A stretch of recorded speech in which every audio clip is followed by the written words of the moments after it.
வியாசர்பாடி அடுத்த சத்தியமூர்த்தி நகர் பகுதியில் உள்ள குடிசை ஒன்றில் மின் கசிவு ஏற்பட்டு தீ விபத்து ஏற்பட்டுள்ளது.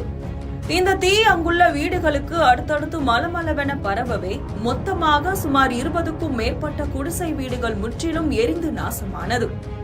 இதுகுறித்து போலீசார் விசாரணை மேற்கொண்டு வரும் நிலையில் வீடுகளை இழந்த 20க்கும் மேற்பட்ட குடும்பத்தினருக்கு தமிழக வெற்றிக் கழக நிர்வாகிகள் ஆறுதல் கூறி அவர்களுக்கு நிவாரண உதவிகளை வழங்க சென்றுள்ளனர். ஆனால் இவர்கள் அனைவரையும் காவல்துறையினர் தடுத்து நிறுத்தியுள்ளனர். இதனால் போலீசாருக்கும் தாவேகா நிர்வாகிகளுக்கும் இடையே கடும் வாக்குவாதம் ஏற்பட்டது. அப்போது அங்கிருந்த தாவேகா பெண் நிர்வாகி ஒருவரை MKB நகர் காவல் ஆய்வாளர் பென்சம் காலால் எட்டி உதைத்ததாக கூறப்படுகிறது.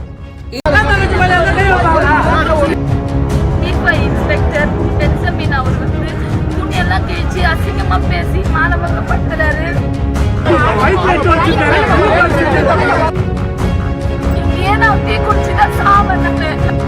இதில் காயமடைந்த தாவேகா பெண் நிர்வாகியை அங்கிருந்தவர்கள் மீட்டு அரசு ஸ்டான்லி மருத்துவமனைக்கு அனுப்பி வைத்தனர். இதனைத் தொடர்ந்து பெண் நிர்வாகி மீது தாக்குதல் நடத்திய ஆய்வாளரை கண்டித்தும் அவர் மீது நடவடிக்கை எடுக்க கோரியும் தமிழக வெற்றிக் கழகத்தினர் போராட்டத்தில் ஈடுபட்டதால் அங்கு பெரும் பரபரப்பு ஏற்பட்டது.